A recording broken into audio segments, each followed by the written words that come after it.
and welcome to another ONYX tutorial video with AVLI. My name is Caitlin, and in this video we are going to be looking into how to work with lighting effects in ONYX. To get started with effects in ONYX, I'm going to navigate to the 2D Plan tab. You can use any tab for creating effects, but it will make it a lot easier to have ready access to your fixtures.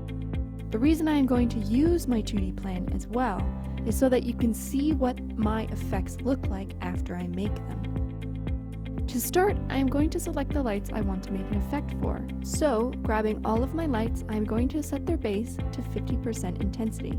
I can do this by using the keypad or by setting them in my Parameter Adjustment Center. Next, in my Parameter Adjustment Center, I can move over to my Effects tab.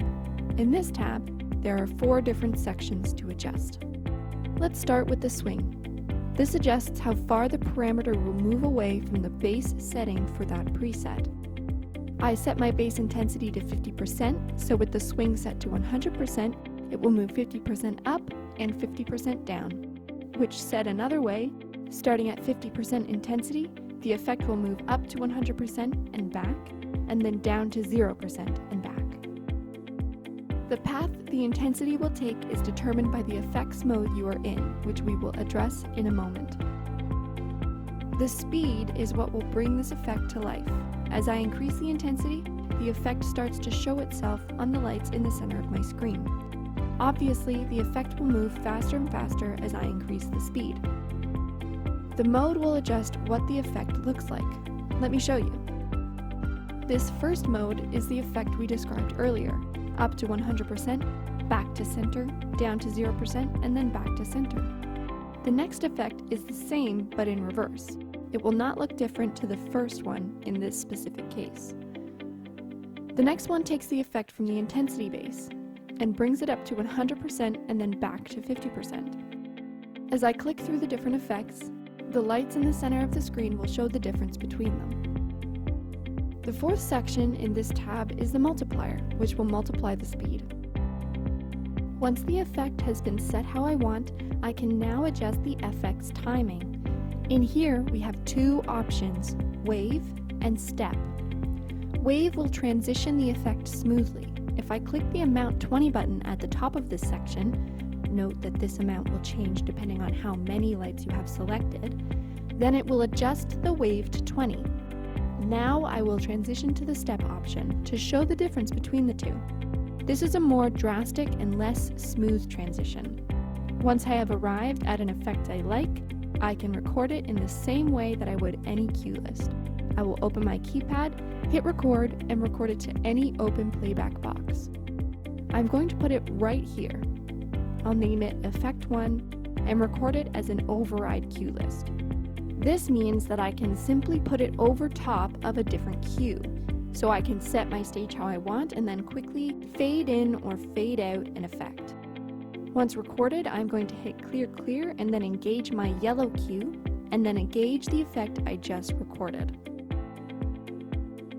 Now onto a color effect. For this one, I'm going to engage my all at 100% cue only, since I will not be adjusting the intensity for the lights I have selected, but only the color. This way, I can see the effect I am creating without having to save it as an intensity effect as well.